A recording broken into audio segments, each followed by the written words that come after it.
അതിമനോഹരമായ സീനിയ ഫ്ലവർ.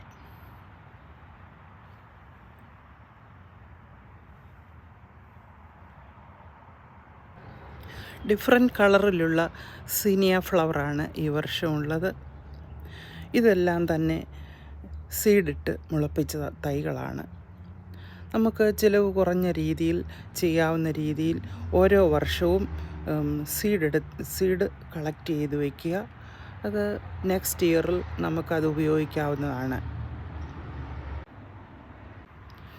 സീനിയയ്ക്ക് കൂട്ടായിട്ട് വാടാമുല്ലയും വളർന്നു വരുന്നുണ്ട്, പൂത്തു തുടങ്ങി. മിഷിഗണിൽ സമ്മർ കുറവാണെങ്കിലും ഉള്ള സമയം കൊണ്ട് പൂക്കളൊക്കെ നല്ല ശക്തമായിട്ട് നമുക്ക് വളർത്തിയെടുക്കാൻ സാധിക്കുന്നുണ്ട്. ഗാർഡന് വളരെ ഭംഗി നൽകുന്ന ഒരു ചെടിയാണിത്, ബ്ലാക്ക് ഐഡ് സൂസൻ. സമ്മർ ടൈമിൽ ഇത് നല്ല ശക്തമായിട്ട് വളർന്നു വരുന്നുണ്ട്.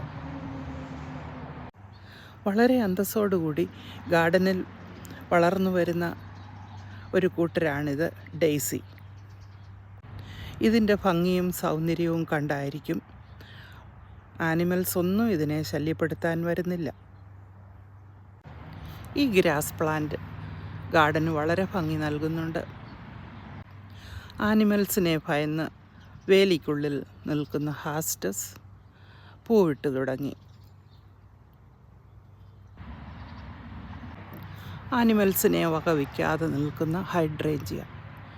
കുറച്ച് പൂക്കളുണ്ട്, ആനിമൽസ് കുറച്ച് കഴിക്കുന്നുമുണ്ട്. അതിനും ഹൈഡ്രേഞ്ചിയയ്ക്ക് ഒരു പരിഭവവുമില്ല. മാരിഗോൾഡ് നല്ല തിളക്കത്തോടു കൂടി വളർന്നു വരുന്നു, പൂവിട്ടിട്ടുണ്ട്. പൂവിടാൻ വൈകുന്ന ഹൈഡ്രേഞ്ചിയാണിത്.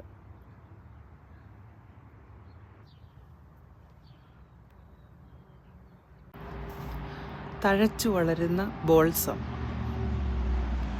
പൂവിട്ടിട്ടില്ല, ഓഗസ്റ്റിലേക്ക് പ്രതീക്ഷിച്ചാൽ മതി.